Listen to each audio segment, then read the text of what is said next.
Welcome back, Guardian. This week is your week to get Thorn, so let's get into it and find out the quest steps to get your hands back on Thorn, a melted hunk of metal.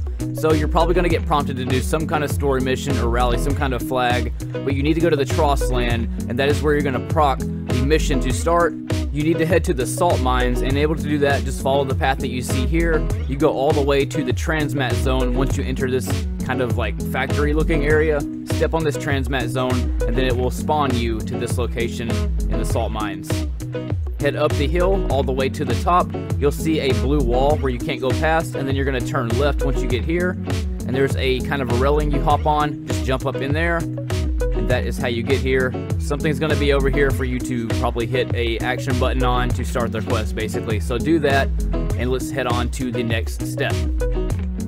There are several ways to do the next part. You have to gather a hydronic essence by completing bounties for Asher Mir on Io, or by defeating warlocks in the Crucible, or by completing Nightfall Strikes. Nightfall Strikes grant the most efficient progress, so it might not be a bad idea to visit Asher Mir and grab some of his bounties beforehand so you can have double bounties stacked by the time that the reset happens if you're watching this before reset.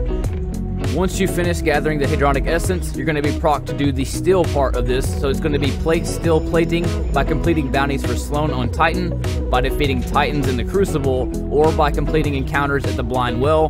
Heroic Blind Well encounters grant the most efficient progress, so do a lot of overcharged in the Blind Well. Once that's completed, you need to visit Mars and go to Anna Bray, because you're going to need to get Sapphire Wire by defeating Hunters in the Crucible, completing bounties for Anna Bray, or by completing an Escalation Protocol wave.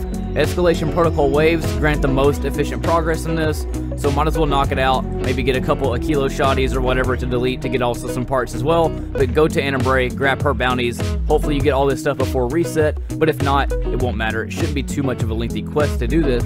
However, the next step, Weaponize the Unknown, may be the most lengthy part of this quest. Defeat Guardians in the Crucible using either Void Energy or hand cannons.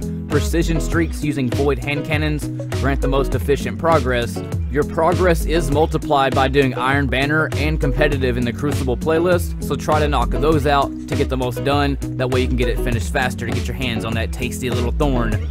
The sixth and final quest, the Chasm of Screams. Defeat Arbiters, Sardov, and Telesh, then defeat Savathun's Song in an epic reprise of the Strike Savathun's Song on Titan. 660 is a preferred light to do this quest. Most of you are probably going to be okay, but I am kind of curious to see what the reprised version of Savathun's Song is going to look like. I'm mostly excited just to play that strike out of the entire quest, almost as much as I am as getting Thorn. But anyways, dudes, that is your sixth step to get Thorn. Good luck grinding this week. The new Reckoning is coming out. We have a new map this week. A lot of exciting news happening. I will see y'all in the next video and next time in space.